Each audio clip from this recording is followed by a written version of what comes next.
Bom dia, mamães, papais, vovós, futuras mamães. Meu nome é Carla Simone, eu sou pediatra aqui em Salete, atendo uma vez por semana aqui em Salete e me foi feito um pedido através da Secretaria de Saúde que eu abordasse o tema sobre aleitamento materno. O objetivo aqui não é aprofundar no assunto, mas trazer informações importantes para as futuras mamães e as lactantes, né, as mamães que já estão amamentando, para o correto aleitamento materno e entender a importância do aleitamento materno até os 2 anos de idade. Tá? Primeiramente, não sei se todos sabem, mas existe um dia destinado a homenagear, né, vamos dizer assim, o aleitamento materno. Esse dia seria o dia 1º de agosto, né, que é uma data assim, muito importante e gratificante para nós pediatras e todos que trabalham com as crianças, né, desde os enfermeiros, fonoaudiólogos, os psicólogos, devido à importância desse assunto na prática, né, na saúde da criança. Então, o meu objetivo aqui é trazer informações atualizadas, práticas, numa linguagem muito acessível a quem não é da área de saúde, para que esse conhecimento seja passado e vocês repliquem também. É importante lembrar da importância do acompanhamento da criança no 1º ano de vida, principalmente com o pediatra, aonde as dúvidas devem ser sanadas. Tá? Então vamos falar sobre o leite materno.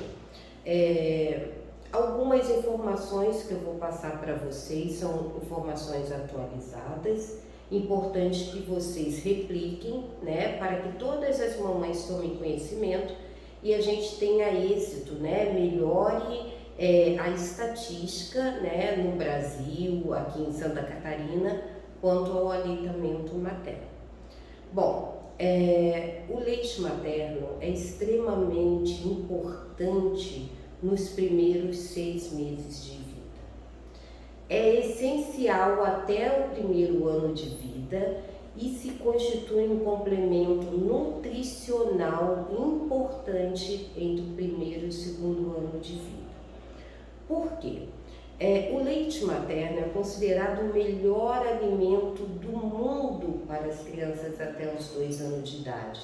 É considerado o alimento ouro. Por quê? Ali a gente encontra todas as classes de alimentos, nutrientes importantes e macronutrientes, sais minerais, vitaminas, hormônios, sendo essencial que a criança receba esse alimento nos primeiros 2 anos de vida. O ideal, maravilhoso, é que até os 6 meses de vida seja a alimentação única, porque o leite materno ele mata a sede da criança também. Além de oferecer todos os nutrientes necessários, ele mata a sede da criança, porque a maior parte do leite materno é composta por água, né? E por isso a criança que é amamentada exclusivamente ao seio não precisa receber água nos primeiros 6 meses de vida. Isso já muda a partir dos 6 meses, quando são introduzidos alimentos sólidos, na maioria das crianças a partir dos 6 meses, e aí sim a necessidade de se ofertar água para a criança. Eu vou passar alguns conceitos básicos para vocês entenderem a importância desse leite materno. Bom, o leite materno, desde o momento que começa a pojadura, quer dizer, a mamãe oferecer, começa a vir esse leite, ele tem a constituição de nutrientes iguais? Não. Os primeiros 5 dias de vida, no pós-nascimento da criança, esse leite recebe o nome de colostro.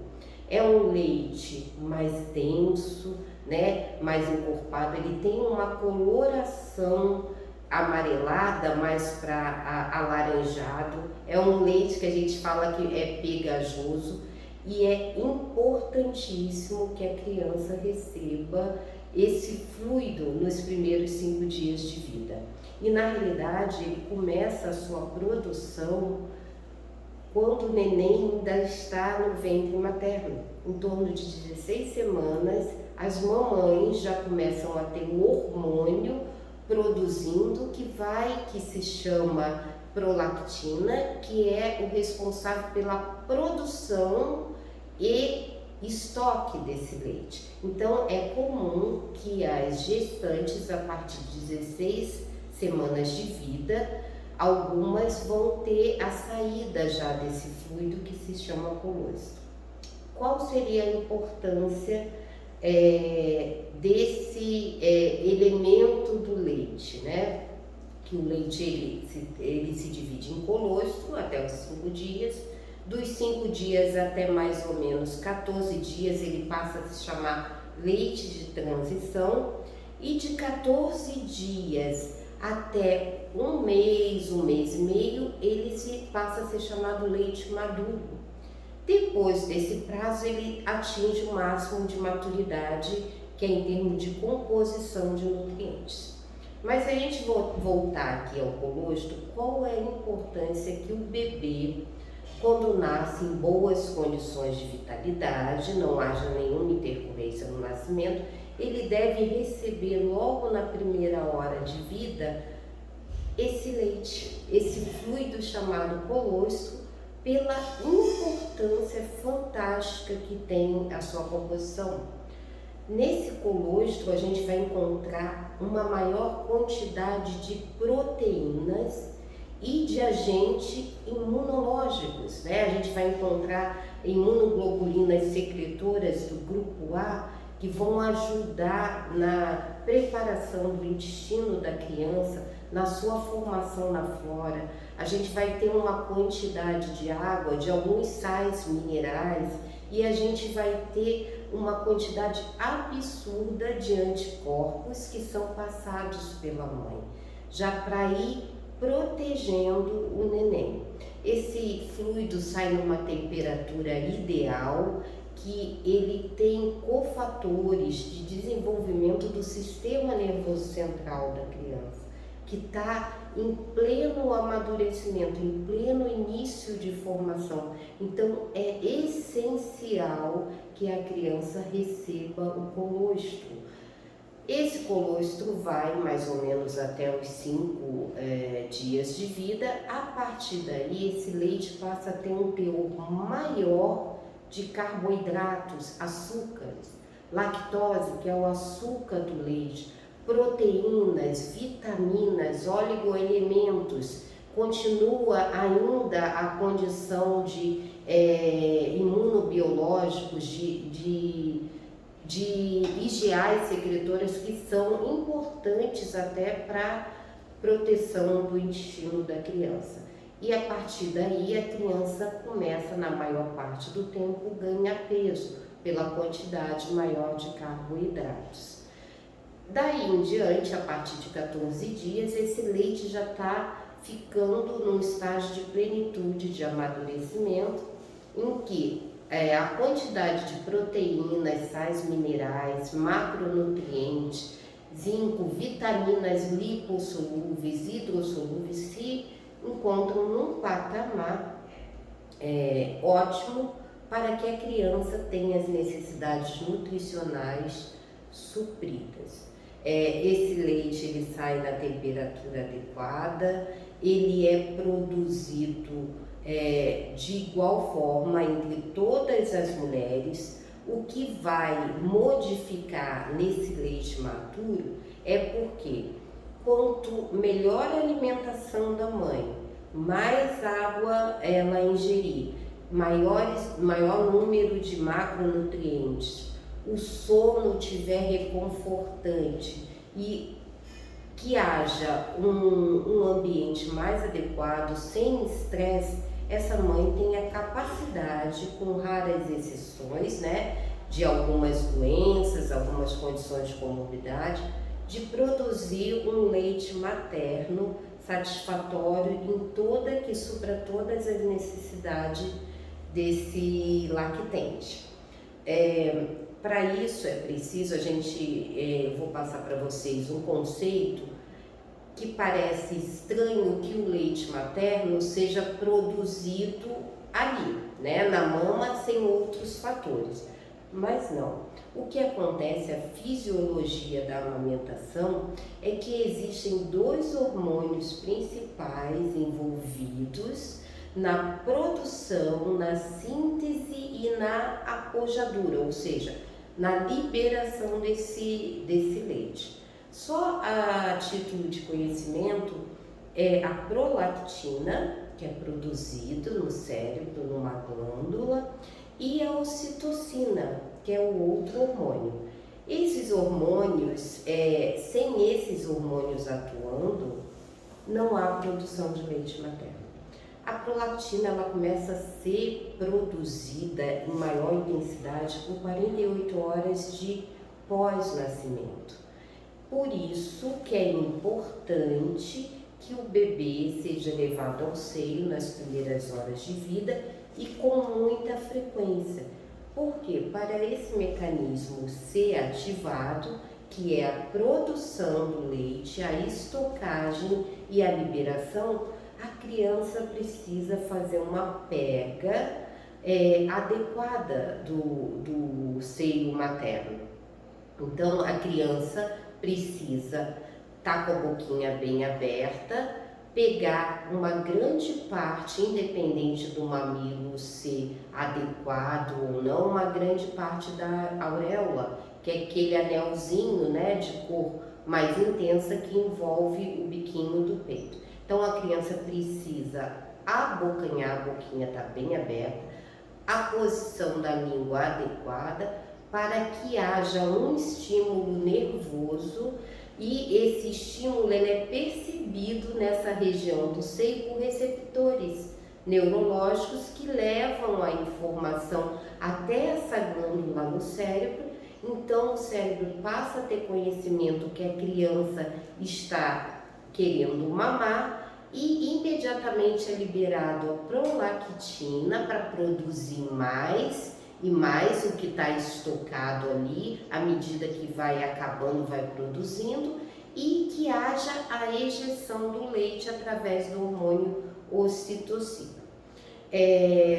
Isso feito, a mãe tem capacidade de amamentar a sua criança por vários meses, se houver esse ciclo de retroalimentação, de feedback. O contato ao seio, a pega adequada, o aviso ao cérebro que o neném está querendo mamar e a produção, a maior estocagem e a ejeção do leite para a criança. Uma coisa curiosa é que muitas mamães, ao perceberem o choro do neném, esse feedback é estimulado através de mecanismos neurológicos, e a mãe, antes de amamentar, já começa a ter ejeção do leite. A ocitocina, ela recebe, né, esse hormônio através das ligações neuronais, da audição, da emoção da mãe, começa a ejetar. Muitas mães acontecem isso na hora que o neném chora, que está próximo mais ou menos o horário que o neném vai sentir fome. Então a natureza é sábia, é fantástica e dá esse aporte nutricional fantástico à criança. Quanto a mitos, né, e verdades, o que é verdade, o que é mito, a gente ouve, né, e vocês não são obrigados a saber, né, com profundidade, mas a gente ouve muita coisa que não é verdade sobre o aleitamento materno, né? Tipo, o leite está fraco. Não existe leite fraco. Se houver todos esses fatores adequados para a produção do leite, a ejeção, todos aqueles nutrientes são oriundos de uma alimentação adequada da mãe, os que são alguns macronutrientes, mas o valor calórico proteico, carboidrato, os eletrólitos, sódio, potássio, que entram na composição do fluido que hidrata a criança, ele é igual para todas as mães. Vai mudar em alguns macronutrientes quando a mãe tem uma alimentação adequada.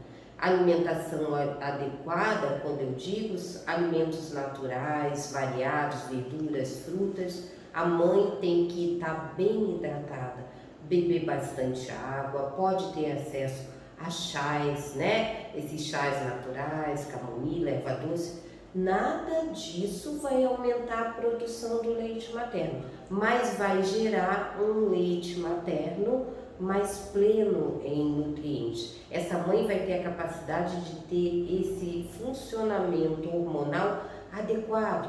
Se ela está tranquila, se ela tem a quantidade de sono reconfortante, se ela está se alimentando bem, se hidratando, se o emocional dela está bem, tem tudo para a produção de leite materno.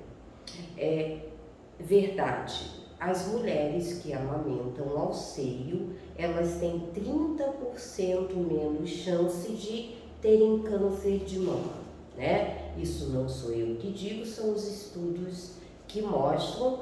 E essas crianças, elas ficam protegidas contra as disenterias.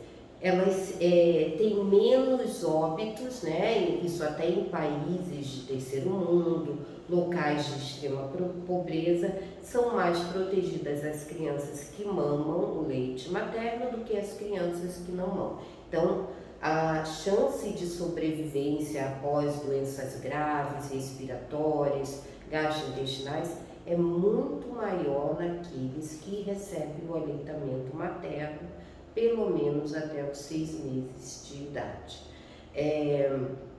Durante, né, todo o período de amamentação dos lactentes, eles recebem bactérias boas desse leite materno, recebem prebióticos, são substâncias que facilitam que bactérias boas intestinais, que evitam, diminuem algumas doenças, se prolifere e compete com as outras bactérias ruins.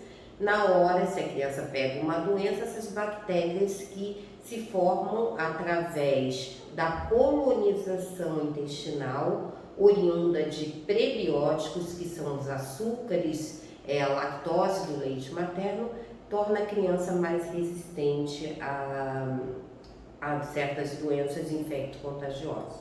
Outra coisa importante é que as crianças que são amamentadas aos seios, pelo menos até os 6 meses de idade, têm um índice menor de obesidade na vida futura. Quanto menos exposição à proteína do leite materno antes de 1 ano de idade, mais saudável é essa flora intestinal e todas as transformações ali de toda a alimentação. Uma coisa importante também é que toda vez que se for amamentar a criança, a mãe deve estar num ambiente tranquilo, que seja um momento para ela estar com o bebê, porque durante a amamentação há uma interação mãe-filho emocional, de carinho, de reconhecimento, né? De vínculo afetivo.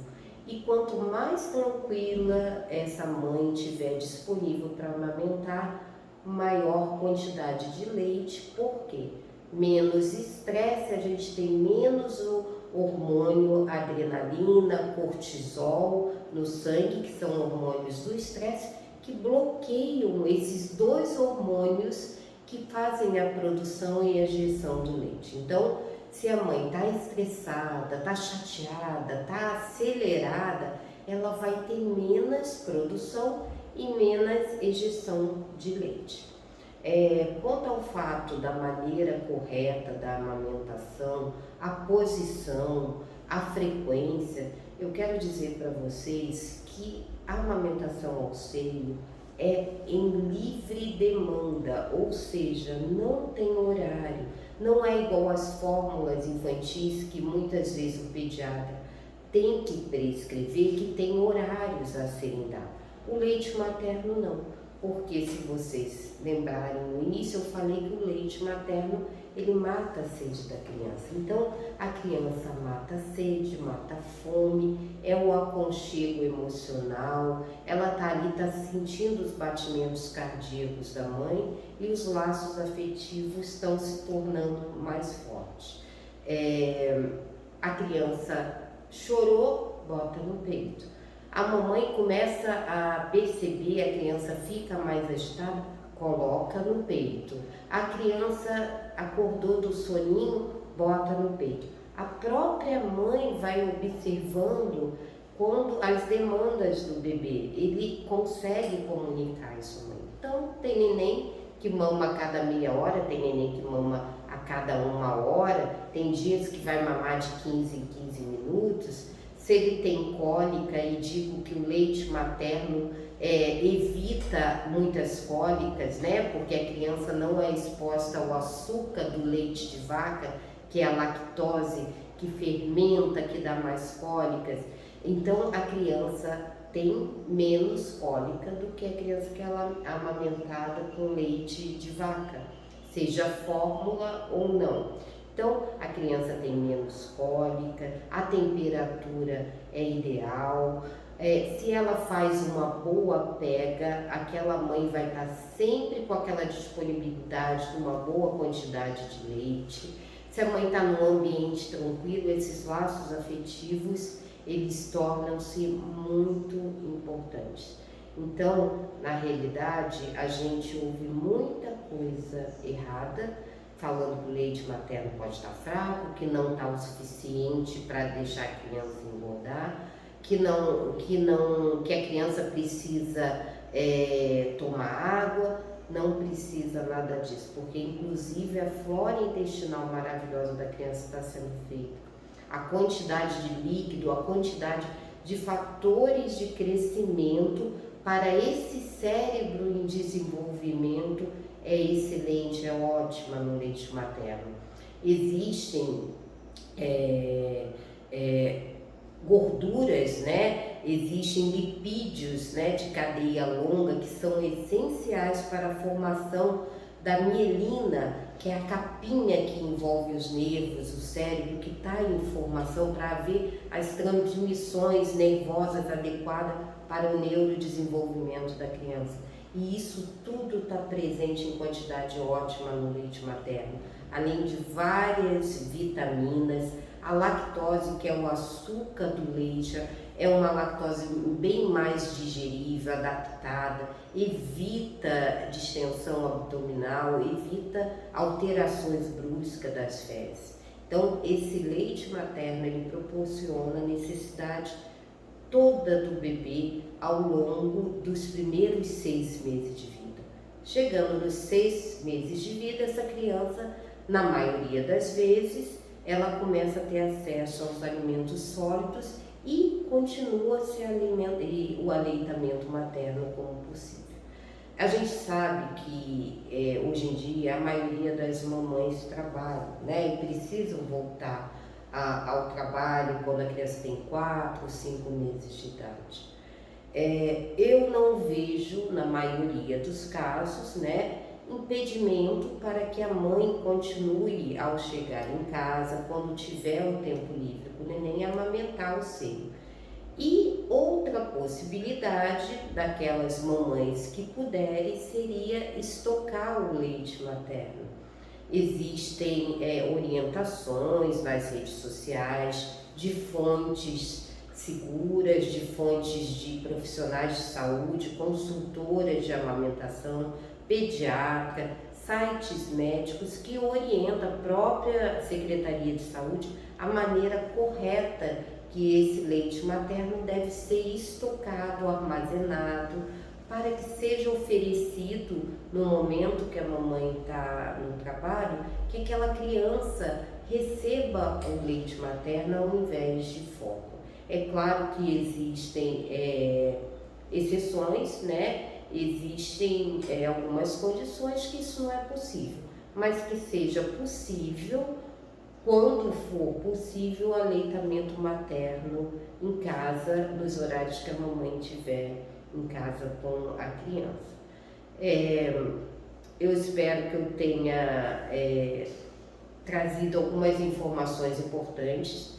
Isso é apenas uma orientação básica para que vocês despertem em vocês a vontade do aprofundamento nesse tema, visto que vocês tendo conhecimento, vocês repassam o conhecimento correto, e é isso que é importante, que todos saibam, tenham acesso às informações. Existem coisas bem profundas sobre o assunto, as dúvidas devem ser tiradas sempre com profissionais de saúde que tenham expertise em aleitamento materno.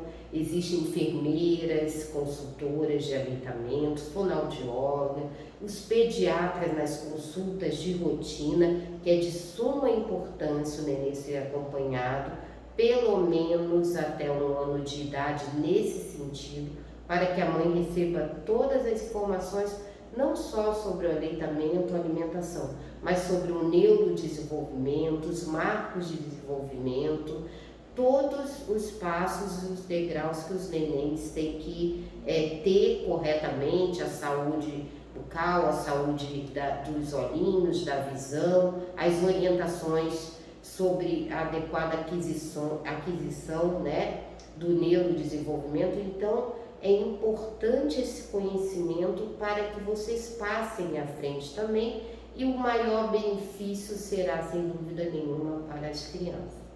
Eu fico à disposição, à medida que vocês quiserem que eu aborde de maneira rápida e prática algum tema, é só solicitar na Secretaria de Saúde de Salete, e, à medida do possível, vou trazendo alguns temas para vocês sobre o que tem de mais atualizado no assunto, e as dúvidas que vocês tiverem.